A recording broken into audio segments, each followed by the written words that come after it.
Students, how are you? Vipin Mishra sir online classes में आपका स्वागत है। प्यारे बच्चों, आज हम आप लोगों के लिए बहुत ही इम्पोर्टेंट टॉपिक जो कि सीबीएसई, आईएससी और यूपी बोर्ड के बच्चों के क्लास 12th के बच्चों के बोर्ड के लिए बहुत ही इम्पोर्टेंट टॉपिक है ये, जिसका नाम है एलसीआर सर्किट। इस टॉपिक का नाम है एलसीआर सर्किट। तो बच्चों, अगर आपको ये वीडियो पसंद आता है तो आप इसको ज़्यादा से ज़्यादा लाइक सब्सक्राइब करिए, ताकि इसके आगे की वीडियो आपको समय से मिलती रहे, और नोटिफिकेशन के लिए आप बेल आइकन ज़रूर प्रेस करें। तो चलिए बच्चों, शुरू करते हैं। बस हमारे वीडियो को ज़्यादा से ज़्यादा आप लोग सब्सक्राइब कर लीजिए, ताकि हम आपके लिए और ज़्यादा अच्छे से अच्छे टॉपिक लेके आएंगे। तो एलसीआर सर्किट में जैसे यहाँ तीन रजिस्टर, तीन कंपोनेंट, एक रेजिस्टेंस R लगा है, एक कॉइल इंडक्टर L लगा है और एक कैपेसिटर C लगा है। तीनों सीरीज़ में लगे हैं। तो यहाँ से जैसे AC वोल्टेज लगाया, जिसका वोल्टेज है V=V0 sin ओमेगा t। तो यहाँ पर हमने एक प्रत्यावर्ती धारा स्रोत AC वोल्टेज लगाया V=V0 sin ओमेगा t। धारा सीरीज़ में तीनों में करंट यहाँ से जाएगी, तीनों में करंट सेम होगी, लेकिन ये जो टोटल वोल्टेज है ये वेक्टर के जैसे होता है। उसे डायरेक्शनली फेज डिफरेंस के अलोंग, R के अलोंग वोल्टेज डिवाइड हुआ VR, R पर वोल्टेज VR, L पर वोल्टेज VL और C पर वोल्टेज VC बढ़ गया। लेकिन ये तीनों वोल्टेज अगर आप ऐड करेंगे तो वो V के इक्वल नहीं आएगा, क्योंकि DC होता तो आ जाता, लेकिन AC में ये फेस के अकॉर्डिंग जैसे वेक्टर में होता है। जैसे R पर कितना होता है, R पर जो वोल्टेज है वो करंट के लॉन्ग होता है, L पर जो वोल्टेज है वो करंट से 90 डिग्री अपवर्ड जाता है, और C पर जो वोल्टेज है वो करंट से 90 डिग्री लैग करता है, पीछे आता है। तो इस तरह से वोल्टेज को और करंट के बीच का फेज डिफरेंस के अकॉर्डिंग डायरेक्शन के हिसाब से रिजल्टेंट वेक्टर हम लोग निकालेंगे। और रिजल्ट जैसे सीरीज में R=R1 + R2 + R3 होता है, वैसे इसमें तीनों का रेजिस्टेंस, R का तो अपोज करने की टेंडेंसी उसकी R है, L का रेजिस्टेंस होता है रिएक्टेंस XL और C का रिएक्टेंस होता है XC। लेकिन ये तीनों रेजिस्टेंस अगर हम ऐड करें सीरीज में तो भी इम्पीडेंस के बराबर नहीं आता है, क्योंकि इसका रेजिस्टेंस भी as a vector phasor diagram के अकॉर्डिंग फेज डिफरेंस पे डिपेंड करता है। तो जैसे रेजिस्टेंस का तो अपना AC और DC दोनों में सेम जैसा नेचर होता है, लेकिन इंडक्टर जो है, कैपेसिटर, इंडक्टर का रेजिस्टेंस XL है, इंडक्टिव रिएक्टेंस XL है, कैपेसिटिव रिएक्टेंस XC है। ओमेगा को कहते हैं, ओमेगा इक्वल्स टू होता है एंगुलर फ्रीक्वेंसी 2πf, जहाँ f क्या है, फ्रीक्वेंसी है जो अपने इंडिया में 50 हर्ट्ज आ रही है। तो XC का फॉर्मूला होता है 1/ωc, जहाँ C कैपेसिटेंस है, और XL का फॉर्मूला होता है ωL। तो यहाँ पर अब देखिए डायग्राम में, फेज़र डायग्राम में, जैसे तीनों कंपोनेंट में करंट तो सेम डायरेक्शन में थी, सेम है करंट, लेकिन R का वोल्टेज अक्रॉस R करंट के ही डायरेक्शन में, क्योंकि आपको याद रखना पड़ेगा कि रेजिस्टेंस कोई फेस नहीं प्रोड्यूस करता, रेजिस्टेंस में करंट और वोल्टेज सेम फेस में होते हैं।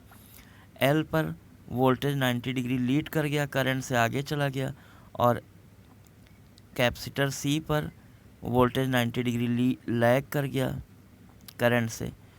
किसी टाइम पर मान लीजिए VL बड़ा है, VC छोटा है, तो बड़े VL में से छोटे VC को माइनस करेंगे तो रिजल्टेंट आएगा वोल्टेज VL - VC, वेक्टर के जैसे हो रहा है। अब ये VL - VC ये भी है, ये VL - VC है, और ये VR है, ये VR है।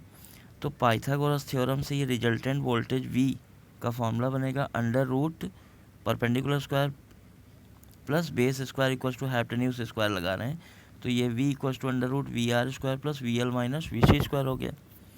इस इक्वेशन में हम लोग ओम्स लॉ से V R equals to I R resistance पर voltage, V L equals to I X L inductor पर वोल्टेज, और V C equals to I X C capacitor पर वोल्टेज। ये तीनों, और मान लीजिए इन तीनों का इक्विवेलेंट इम्पीडेंस पूरा, जैसे इक्विवेलेंट रेजिस्टेंस डीसी में होता है उसी तरह कैपेसिटर, उसी तरह एलसीआर सर्किट में इक्विवेलेंट इम्पीडेंस होता है पूरे सर्किट का, जिसको जेड से डिनोट करते हैं। तो उस टोटल सर्किट में वोल्टेज वी है और करंट आई है, इम्पीडेंस जेड है, तो V equals to I Z लगा दिया गया, V equals to I Z. इन चारों वैल्यू को V R equals to I R, V L equals to I X L, V C equals to I X C और V equals to I Z को इस equation 1 में हमने रखा। तो उसके बाद हमारा ये इक्वेशन बना I Z equals to under root I square R square plus I X L minus I X C का होल स्क्वायर। ये हमने वोल्टेज वाले में इक्वेशन 1 में रख दिया। इसमें से आई स्क्वायर रूट के बाहर आया आई, तो आई से आई दोनों साइड से कैंसिल हो गया। जेड इक्वल्स टू बचा R square plus X L minus X C का होल स्क्वायर। तो जैसे रजिस्टेंस वोल्टेज था करंट के अलग अलग फेस में था, वैसे रजिस्टेंस का भी इम्पीडेंस डायग्राम बनाएंगे। तो आर रजिस्टेंस एक्स एक्सिस के लॉन्ग, एक्स एल आर के साथ 90 डिग्री पर जाएगा अपवर्ड लीड कर गया, और एक्स सी 90 डिग्री बैकवर्ड लैग कर गया। तो एक्सएल में से एक्स सी माइनस करेंगे तो ये आ जाएगा एक्सएल माइनस एक्स सी, और ये एक्सएल माइनस एक्स सी आ जाएगा, और ये बेस आर है तो हाइपोटेन्यूज जेड बताएगा। इक्विवेलेंट रेजिस्टेंस जैसे होता है वैसे यहाँ इम्पीडेंस होता है सर्किट का। तो Z equals to Pythagoras theorem से under root R square plus X L minus X C का होल स्क्वायर। तो उम्मीद है आप लोगों को ये वीडियो भी और है पसंद आ रहा होगा। तो आप लोग इसको ज़्यादा से ज़्यादा लाइक और सब्सक्राइब करें, और हमारे चैनल को सब्सक्राइब करके बेल आइकन भी प्रेस कर लें, जिससे आगे आने वाली वीडियोस का नोटिफिकेशन आपको तुरंत मिलता जाएगा। और हम इम्पोर्टेंट टॉपिक अभी और डालेंगे आगे।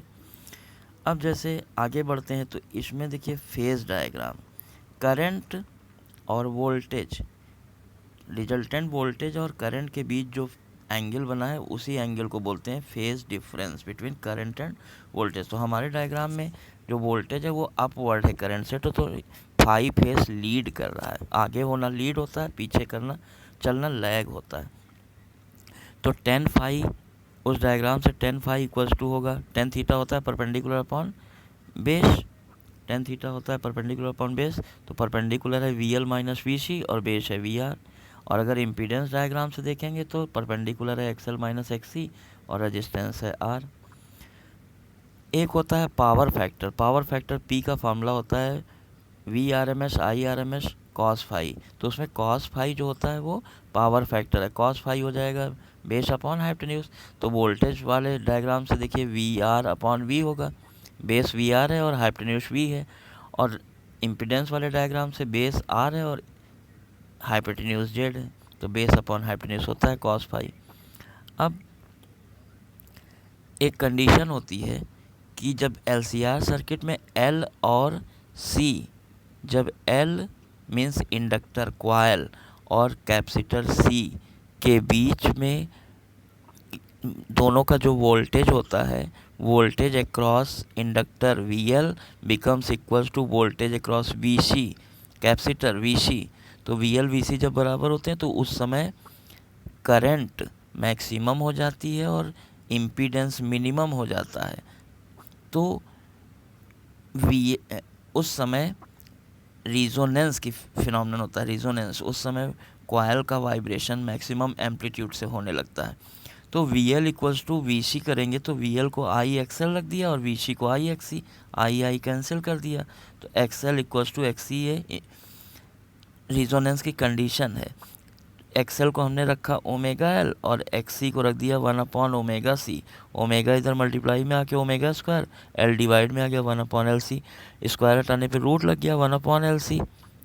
अब यहाँ ओमेगा की वैल्यू होती है 2 पाई एफ नॉट, जहाँ एफ नॉट है रिजोनेंस फ्रीक्वेंसी। तो ओमेगा की जगह हमने 2 पाई एफ नॉट रखा 1 upon under root L C. तो एफ नॉट की वैल्यू आ गई 1 upon 2 pi under root L C. इससे न्यूमेरिकल भी आता है और इसका डेरिवेशन भी इम्पॉर्टेंट है, ये पूरा डेरिवेशन एग्ज़ाम में ज़रूर आता है।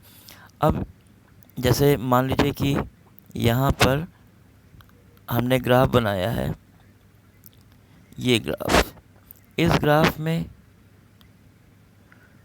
एक्स एक्सिस के लॉन्ग हमने लिया है फ्रीक्वेंसी और वाई एक्सिस के लॉन्ग लिया है जेड। इसमें एक्स एक्सिस के लॉन्ग लिया है फ्रीक्वेंसी और वाई एक्सिस के लॉन्ग लिया है इम्पीडेंस। तो जेड और एफ के बीच जब ग्राफ प्लॉट करते हैं तो जैसे जैसे एफ की वैल्यू बढ़ती है जेड घटता है। एक रिजोनेंस फ्रीक्वेंसी एफ नॉट पर जेड मिनिमम हो गया और उसके बाद और फ्रीक्वेंसी बढ़ाने फिर जेड बढ़ने लगा। तो ये इम्पीडेंस और फ्रीक्वेंसी ग्राफ है। इसी तरह जैसे जेड इक्वल्स टू है under root R square, Z equals to है under root R square plus X L minus X C का होल स्क्वायर। इसमें इम्पीडेंस रिजोनेंस की कंडीशन में अगर एक्सएल और एक्सी इक्वल हो जाए तो एक्सएल माइनस एक्सी जीरो हो जाएगा ये, और जैसे ही ये जीरो होगा तो जेड इक्वल्स टू आर बचेगा जो कि मिनिमम वैल्यू है। और जब जेड मिनिमम होगा तो उस कंडीशन में करंट मैक्सिमम होगी। इसका ये ग्राफ बना हुआ है। आई का फार्मूला ओम्स लॉ से होता है वी बाई जेड, जहाँ वी टोटल वोल्टेज और Z impedance of the LCR circuit है। तो जब जेड की वैल्यू जेड मिनिमम होगी तो आई इन्वर्सली प्रोपोर्शनल है, जेड मिनिमम होगा तो आई मैक्सिमम होगा। तो ये एफ एक्स एक्सिस के लॉन्ग एफ लिया और वाई एक्सिस के लॉन्ग जेड लिए आई लिया करंट। तो जैसे जैसे करंट पहले बढ़ रही थी, जैसे जैसे फ्रीक्वेंसी बढ़ रही थी करंट बढ़ रहा था, और फिर मैक्सिमम करंट होने के बाद रिजोनेंस फ्रीक्वेंसी में करंट मैक्सिमम होने के बाद और आगे फ्रीक्वेंसी बढ़ाने पे करंट डिक्रीज़ होने लगी। तो ये ग्राफ भी बहुत इंपॉर्टेंट है और ये डेरिवेशन भी बहुत इंपॉर्टेंट है। तो प्यारे बच्चों, आप लोगों को ये वीडियो बहुत पसंद आया होगा। इसको ज़्यादा से ज़्यादा लाइक, सब्सक्राइब और शेयर करिए। इसके आगे की वीडियोस जो इम्पोर्टेंट टॉपिक हैं जैसे ट्रांसफार्मर है और ट्रांजिस्टर वगैरह हैं होंगे। ट्रांजिस्टर तो जो भी फिज़िक्स में आपके इम्पोर्टेंट टॉपिक्स हैं उसके वीडियोस लाते रहेंगे हम मैथ्स में और फिज़िक्स में। तो फिर से आप लोगों का Vipin Mishra sir online classes में स्वागत है। आगे हमारे वीडियो को ज़्यादा से ज़्यादा लाइक, सब्सक्राइब और शेयर कर लें जिससे कि आपको, और बेल आइकन को भी प्रेस कर लें जिससे कि आपको अगली वीडियो जल्दी डेली मिलती रहेगी नोटिफिकेशन टाइम पर, और आप लोग उसका प्रॉफिट उठाते रहिए। Thank you, good night.